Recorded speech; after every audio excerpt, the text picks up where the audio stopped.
Assalamualaikum warahmatullahi wabarakatuh. Shalom, saya swasta budaya salam kebajikan rahayu. Perkenalkan saya Pun Salvatore Bindu Tarigan dari Eva UNES. Saya saat ini akan membahas mengenai metode ijtihad dan pola penetapan hukum Islam oleh imam mazhab dan zaman sekarang. Pertama, ijtihad pada imam mazhab ini merupakan ijtihad pengembangan dari masa tabi'in dengan cara meletakkan dasar dan prinsip-prinsip pokok dalam beristihad yang kemudian disebut usul.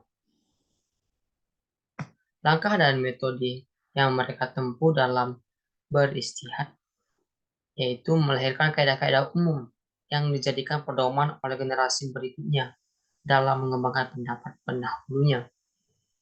Sehingga di masa inilah lahir dari tangan imam-imam mazhab cara berpikir yang sistematis dan terperinci dengan operasional yang disebut fikih.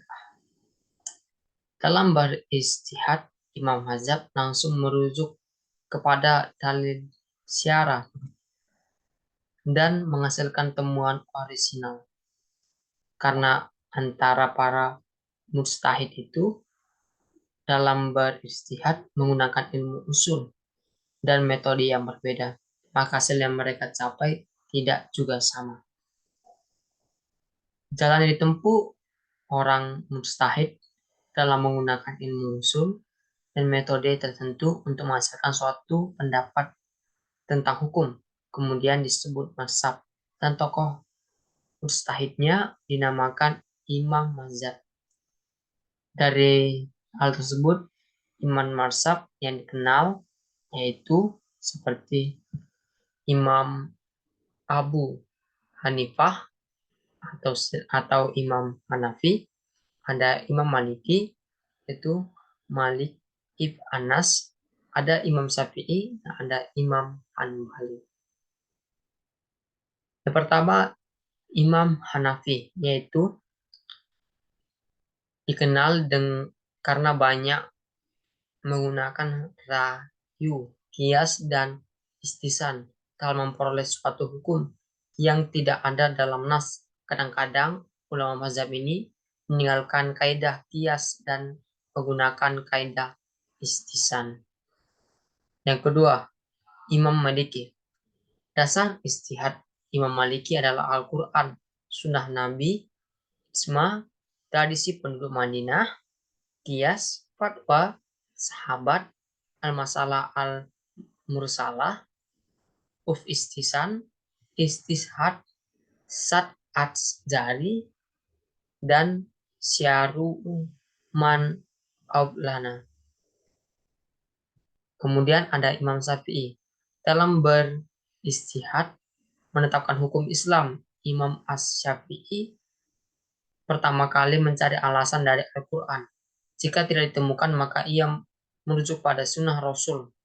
Apabila dalam sumber hukum Islam itu tidak ditemukan jawaban, ia melakukan penelitian terhadap isma sahat, isma yang diterima Imam Asy-Syafi'i sebagai landasan hukum.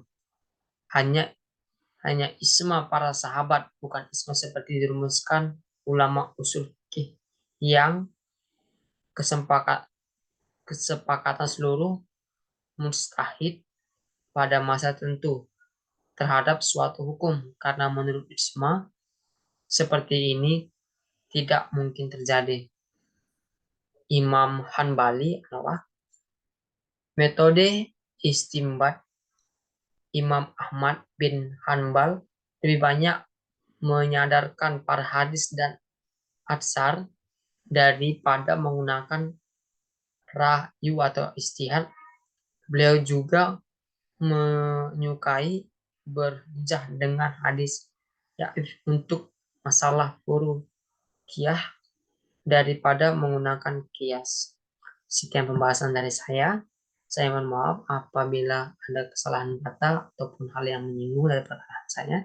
Saya juga ingin menyampaikan, jangan langsung percaya apa yang saya perkatakan, karena saya bukan non-muslim. Saya lakukan ini demi memenuhi tugas saya. Sekali lagi saya mohon maaf dan pengertiannya. Terima kasih.